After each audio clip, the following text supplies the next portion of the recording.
interview with Kevin Stefanski? Yeah, let's check in on the Browns head coach. He was named the Coach of the Year last season after leading the Browns to the playoffs despite using 5 different starting quarterbacks, tied for the most by any team that made the playoffs in the Super Bowl era.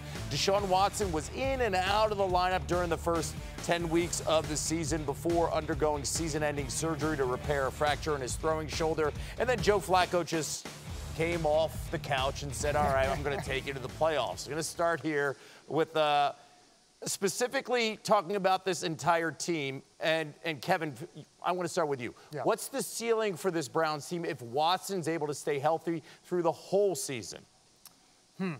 I believe as a franchise, they have a high floor because of the defense and a low ceiling because of the quarterback. Last year, when you look at what they allowed as far as first downs, it was historically good. The worst team in the league at allowing first downs, Meantime, Seattle Seahawks. However, the Cleveland Browns had 30 less first downs than any other team in the NFL on defense. That is historic. I think on the offensive side of the ball, Deshaun Watson has no proof of concept he's going to be anything other than mediocre in Cleveland. His numbers across the board, I think it's 2 yards per attempt down than his Houston tenure.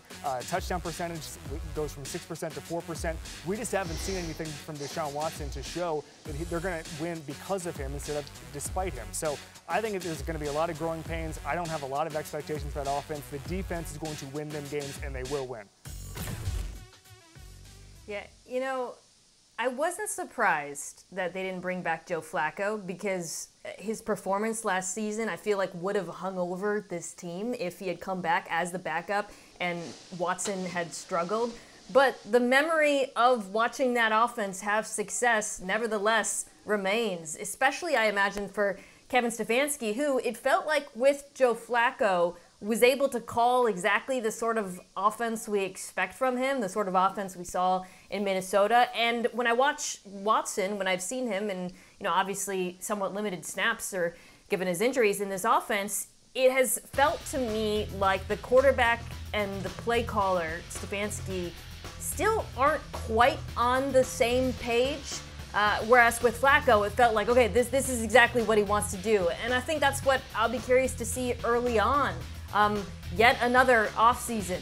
Have they developed the sort of chemistry required to put this team over the top? Because the team, as Kevin said, is extremely strong. Defense, skill players, offensive line, all of it. The quarterback remains the question mark. Let's stay in the backfield here, Graz. Another member of that Browns offense coming back from injury, star running back Nick Chubb. Where does he stand in his recovery after his season-ending knee injury?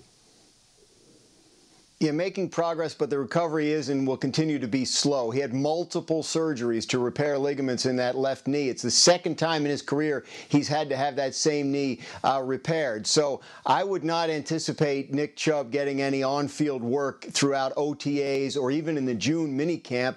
And then I think when the Browns get to training camp in the late summer, they'll assess where he is and how much work they can give him. Look, it's not like he needs to learn the offense.